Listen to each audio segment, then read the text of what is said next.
you, the very easy and obvious question is everything is good. We did well with security check. Everything went just in the best possible way at the airport. The boarding is done. We're not delayed. What people should think once they are on board and ready to fly. Because this is like everything is done, but in fact, the travel will begin from this point. So I've had a busy past 2 weeks. I think I've flown every other day the past 2 weeks, and I've got to watch a lot of people, so I was ready for our talk today. A couple things I saw that came right away to mind is that we talked about being ready to board. Remember, we said have everything put away, but if you're going to use a headset, have it in your hand. So a lot of people get stressed when they get on board and the airline is pushing to get 150 to 200 people seated, and then you're going through your backpack looking for things, and that just stresses you more. So if you have the item that you're going to read or listen to in your hand, that'll be one less stress for you, and you'll be able to put your small bag down by your feet and the big one in the overhead. Follow the crew's instructions is another thing that I witnessed in the past week.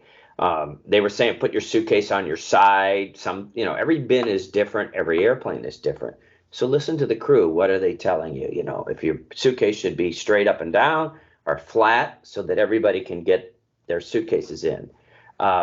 Remember that nowadays the flight attendants in most airlines are not allowed to help you lift the suitcase because there were so many on-the-job injuries with in-flight crew members.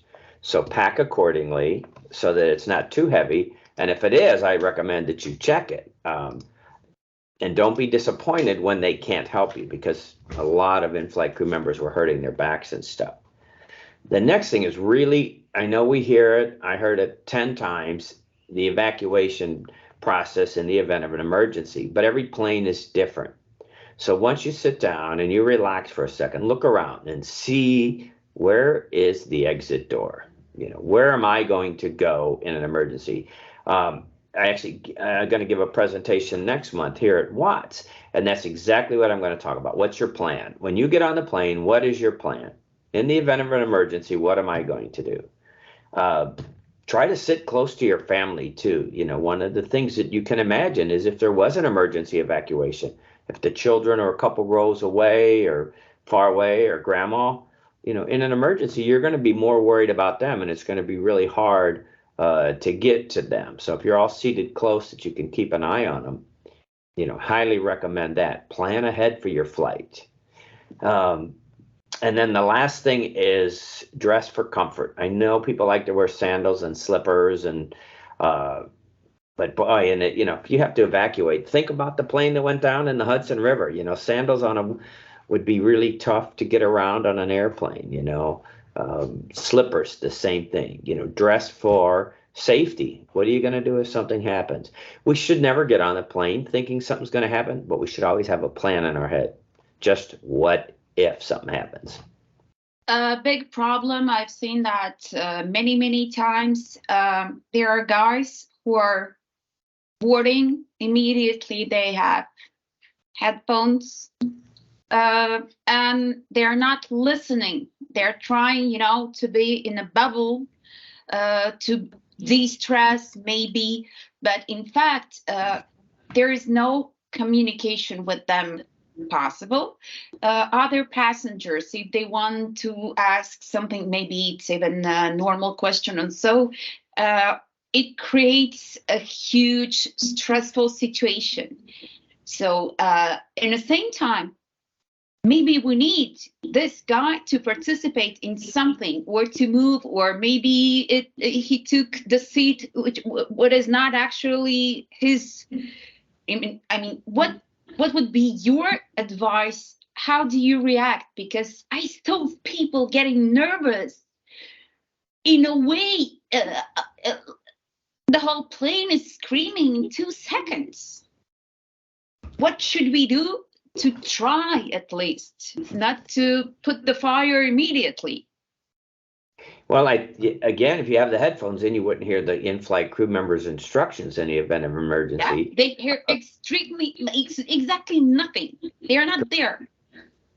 And and that would be really challenging too if they're saying come this way and you can't hear it.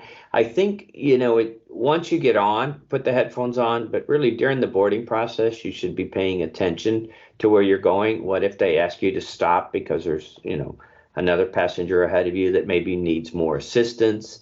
Um, what if something did happen that we need to get off? I also recently saw, the video of the unfortunate incident with United Airlines where the gentleman was attempting to open the door in the air. Um, the pilots have reassured me that that will never open. It's pressurized. It's not going to open. But when he sat down, what's interesting in the video is he's screaming and yelling that he's going to kill people and he's waiting for the police to come kill him. And all the passengers are looking straight ahead and ignoring him. And you and I have talked, previously, we need to be aware of our surroundings. Just ignoring him is not a good thing because as we saw, he jumped up with a spoon and attempted to stab an in-flight crew member. Again, I would recommend getting away from him. Pay attention to what's going on. Don't just sit there looking straight ahead because somebody in that state of mind could easily have attacked any passenger that was near him. And if you're not paying attention, you wouldn't have time to react. What was interesting is once he did jump up and go after the flight attendant, several passengers immediately got involved and did hold him down on the ground. But you shouldn't ignore that kind of behavior because it can erupt real quickly, as we saw. Some brilliant passengers who got a couple of drinks waiting for the boarding. Mm-hmm. I've seen different reactions. I've seen people ignoring them, thinking that flight attendant will deal with them somehow. Or I even heard one lady telling, okay, this is 1 hour 30 flight, so I hope everything will go well. Means it's not my business. I'm not doing anything. I'm not saying anything. But when the flight is, let's say, 4 to 6 hour long, and you have some of guys in the same state of mind, what do?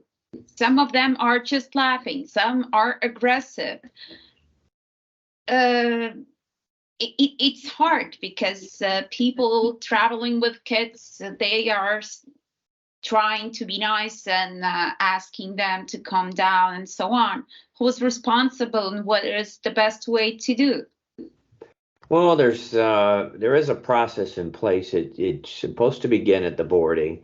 But what I have found in the last 20 years dealing with airline security is in the old days, you checked in at a ticket counter and a person could visually analyze you to make sure you were okay. And then again at the gate. Now with the electronics, I teach that really nobody sees you until you're on board. So unless you stumble walking past the gate agent, there is no check and balance to make sure the passengers, what we used to call fit to fly. So it begins with the gate agent, being observant, looking around the gate, making sure everybody's okay. American Airlines had a tragic incident where a gentleman had a heart attack shortly after boarding, and then he died. And then the wife wanted to sue the airline for letting him board because he was literally having the heart attack as he got on. My argument to that would be if you're not a doctor, you may not recognize the signs of the heart attack, But again, if you saw somebody sweating, looking sick, having trouble getting on board, take a moment to identify that. Take them aside. Are you okay? The people are so stressed about getting on and pushing that we don't get to see any more of that interaction and identify somebody that may need extra time, may need help, could have an emotional issue. Once on board, unfortunately, it falls on the flight attendant. Passengers are welcome to share their concerns. I would say, especially you, if you're a passenger, share it discreetly. Don't yell out loud, the guy in front of me's drunk, I want him off the plane. But I think to share with the passenger that, the person's appears to be having some kind of challenges. And that way the flight attendants can make an assessment. Best to identify it before the door's closed. And like you said, once it's closed, it's going to either be 90 minutes or 4 hours of, dealing with the person back and forth. Um, one question, maybe it's not too much of safety, but in my opinion, again, it's something that is safety issues. We're eating, even with post-COVID stuff and so on. There are still so many things that can hurt other, and I see that sometimes, again, drunk guys or so, they start to play with it.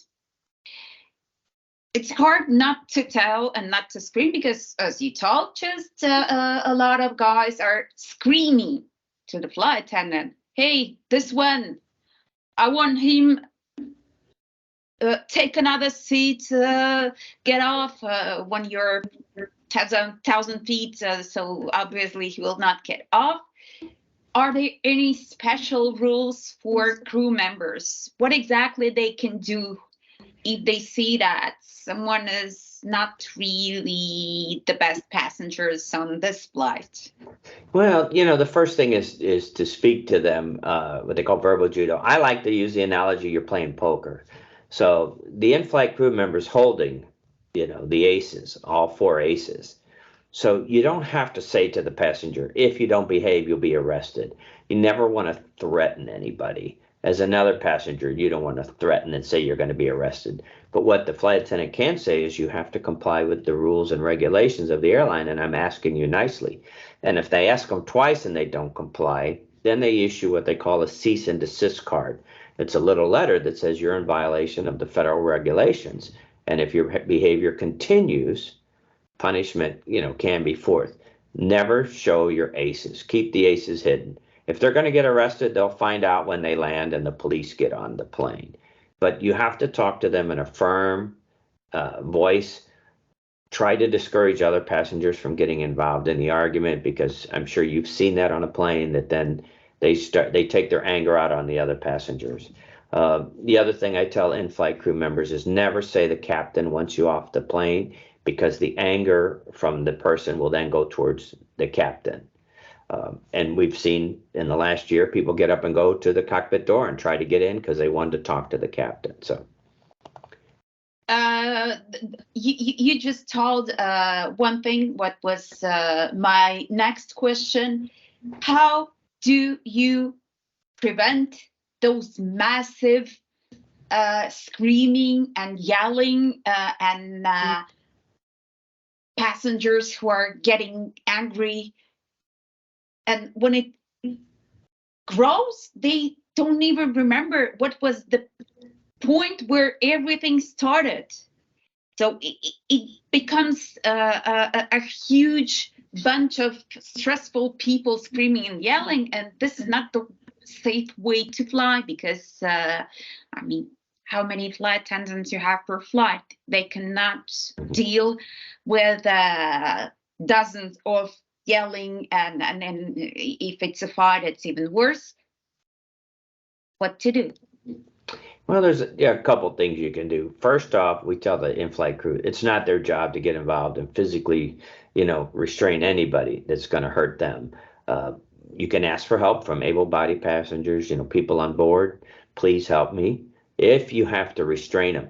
But before it gets to that point, separate the parties. Remember, the flight attendant's in charge. He or she can take the person, or two people or three people, and seat them somewhere else and ask somebody to move.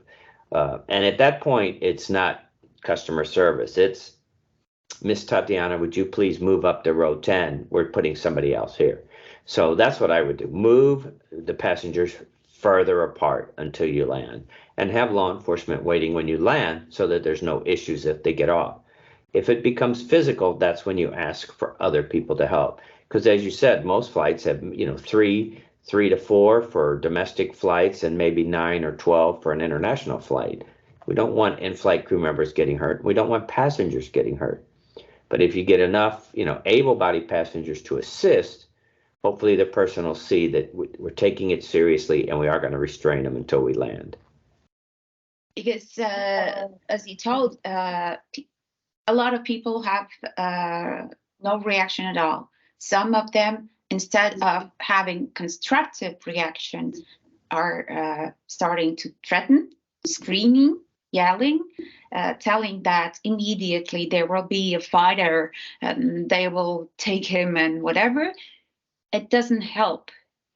The main point is to travel safely in a very good state of mind and so on. As you travel even more than I did at one period, what else are small little things we're not thinking when we're flying, during the flight? Well, I think, the biggest thing I told you is look over your shoulder. What's going on around you?